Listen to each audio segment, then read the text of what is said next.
नमस्ते। आज हामी एउटा अलि फरक तर निकै चाखलाग्दो विषयमा कुरा गर्दैछौँ, आत्मजागृति। ओ आत्मजागृति मतलब आफूलाई भित्रदेखि चिन्नु होइन? एकदम। अनि त्यसले हाम्रो शरीरमा मतलब भौतिक रूपमै कस्तो असर पार्छ भन्ने बारेमा आज हामी अलि गहिरिँदैछौँ। यो खालि मनको कुरा मात्रै होइन रहेछ। होइन, हामीले हेरिरहेको स्रोत आत्मजागृति शरीरमा रूपान्तरण भन्ने पुस्तकको एउटा खण्डमा यही कुरा प्रस्ट्याइएको छ। पुस्तककै अंशमा आधारित रहेछ?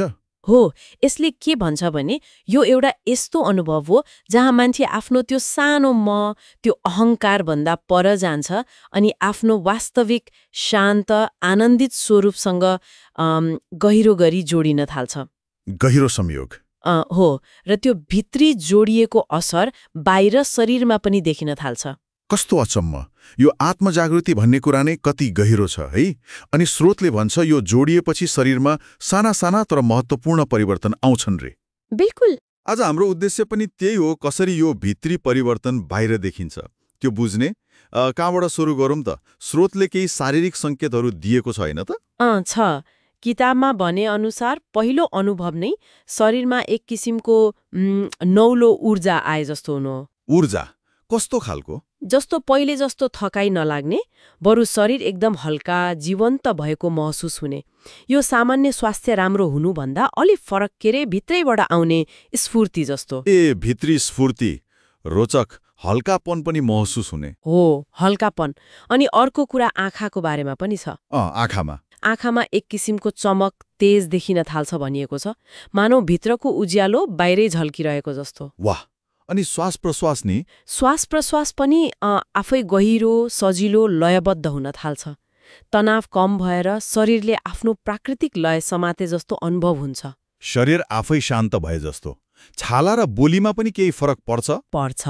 छालामा पनि एक किसिमको प्राकृतिक चमक कान्ति देखिन सक्छ। अनि बोलीमा मिठास आउने, भावमा शान्ति झल्किने, स्वरमा पनि अलि फरक प्रभावकारी बनाउने। हो र? हो, तर अब यहाँ प्रश्न उठ्छ, आखिर किन हुन्छ त यस्तो शारीरिक परिवर्तन? यो खालि मनोवैज्ञानिक असर मात्रै हो कि साँच्चै शरीरमै केही भइरहेको छ? हो नि, मेरो मनमा पनि यही कुरा खेलिरहेको थियो। के यो कुनै चमत्कार जस्तो हो? स्रोतले यसलाई चमत्कार भन्दा पनि एक किसिमको प्राकृतिक प्रक्रिया भनेर व्याख्या गर्छ। यसको मुख्य विचार के हो भने शरीर आत्माको गहना हो। शरीर आत्माको गहना? कति सुन्दर उपमा! हो, जब हाम्रो चेतना सफा हुन्छ, मनका विकार तनाव हट्छन् अनि आत्मासँग गहिरो एकता हुन्छ, तब शरीरले त्यो भित्री शान्ति, त्यो शुद्धता, त्यो प्रकाशलाई बाहिर देखाउन थाल्छ रे। भनेपछि यो बाहिरबाट ल्याएको कुरा होइन? होइन, यो भित्रको अवस्थाको एकदम स्वाभाविक प्रकटीकरण हो। बुझे। भित्री शान्ति र स्पष्टताले नै शरीरमा पनि सकारात्मक असर देखाउने रहेछ। अच्छा, यो रूपान्तरण सुरु हुनलाई केही खास परिस्थितिहरू चाहिन्छन् कि? चाहिन्छन्। यो खण्डले केमा जोड दिन्छ भने यस्तो परिवर्तन अक्सर केही गहिरो अनुभवहरूबाट सुरु हुन सक्छ। जस्तै कुनै एकदमै गहिरो प्रेमपूर्ण आत्मिक सम्बन्धले चेतनामा ठूलो हलचल ल्याइदिँदा, वा जब हामी ध्यान, साधना वा आफूलाई गहिरिएर हेर्ने अभ्यास गर्छौं, तब हाम्रा भित्री गाँठाहरू, मानसिक र भावनात्मक अडचनहरू खुल्दै जान्छन्। ती अवरोध हटेपछि प्रेम र समर्पणको अवस्थामा पनि यस्तो हुन्छ भनिएको छ होइन? हो, एकदम। जब प्रेम र समर्पणको गहिराईमा पुगिन्छ, जहाँ त्यो म भन्ने भाव अलिक कम हुन्छ, तब आत्माको स्वाभाविक प्रकाश शरीरबाटै झल्किन थाल्छ रे। ती क्षणहरूमा शरीर र आत्मा बीचको दूरी नै मेटिए जस्तो हुने होला। हो, त्यस्तै। यसका साथै स्रोतले यो प्रक्रियालाई सघाउन योगका केही अभ्यासहरूलाई पनि महत्त्व दिएको छ। योगको भूमिका? यो त झन् व्यावहारिक कुरा भयो। कुन अभ्यासले सघाउँछन् भनेर केही छ? पुस्तकमा केही मुख्य अभ्यासहरू बताइएको छ, जस्तै सूर्य नमस्कार। सूर्य नमस्कार? यसले के गर्छ? यसले शरीरभरि ऊर्जाको प्रवाहलाई सन्तुलित र सहज बनाउँछ भनिएको छ। अनि विभिन्न आसनहरूले शरीरका सूक्ष्म ऊर्जाका बाटोहरू, जसलाई प्राण मार्ग भनिन्छ, तिनलाई खुला राख्न मद्दत गर्छन्, ताकि प्राण शक्ति सजिलै बग्न सकोस्। एकदम। अनि केही विशेष क्रियाहरू जस्तै त्राटक, कपालभाती, नाडी शुद्धिको पनि कुरा छ। ती शुद्धि क्रियाहरू तिनले कसरी काम गर्छन् त? गर्छन् जस्तो त्राटक, एकटक लगाएर हेर्ने अभ्यास, यसले मनलाई स्थिर बनाउँछ, एकाग्रता बढाउँछ। कपालभाती, त्यो जोडले सास फाल्ने क्रियाले शरीर र खास गरी मस्तिष्कमा जम्मा भएका विकार, तनाव फाल्न मद्दत गर्छ। अनि नाडी शुद्धि नि? त्यो आलो पालो सास फेर्ने हो। नाडी शुद्धिले शरीरको बायाँ र दायाँ भागको ऊर्जा, इडा र पिङ्गला नाडी भन्छन् नि, त्यसलाई सन्तुलनमा ल्याउँछ। यी सबैले के गर्छन् भने मानसिक र शारीरिक दुवै तहमा शुद्धता ल्याउँछन्।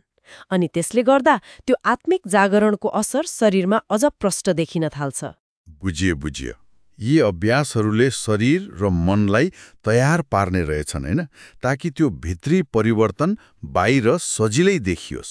हो, त्यस्तै। त्यसो भए आजको यो कुराकानीलाई हेर्दा आत्मिक जागरण भनेको खालि कुनै अमूर्त आध्यात्मिक अनुभव मात्रै होइन, यो त हाम्रो शरीरसँग प्रत्यक्ष जोडिएको एउटा समग्र प्रक्रिया रहेछ। एकदम सही भन्नुभयो। यो जानकारीले के देखाउँछ भने हाम्रो भित्री अवस्था, हाम्रो सोचाइ, भावना, चेतनाको स्तर र हाम्रो बाहिरी शारीरिक स्वास्थ्य, हाम्रो रूपरङ्ग बीच गहिरो सम्बन्ध छ। हो, शरीरमा देखिने चमक, ऊर्जा, सहजता वा त्यसको उल्टो लक्षणहरू त्यसले हाम्रो भित्री यात्रा कस्तो चलिरहेको छ भन्ने बारे धेरै कुरा भनिरहेको हुन सक्छ। हो, र यहीँनिर एउटा सोच्नुपर्ने कुरा आउँछ जस्तो लाग्यो मलाई। के कुरा? यदि शरीरले साँच्चै नै हाम्रो भित्री आत्माको अवस्था देखाउँछ भने हामीले दिनदिनै भोग्ने सामान्य शारीरिक कुराहरू जस्तो कहिलेकाहीँ बिना कारण थकाइ लाग्नु, तनावले गर्दा जिउ दुख्नु वा कहिलेकाहीँ हुने छटपटी, यिनले हाम्रो भित्री चेतना र आत्माको त्यति बेलाको अवस्थाबारे केही महत्त्वपूर्ण सङ्केत दिइरहेका पो छन् कि? गहिरो प्रश्न हो नि, यसमा गोत लिन सकिन्छ।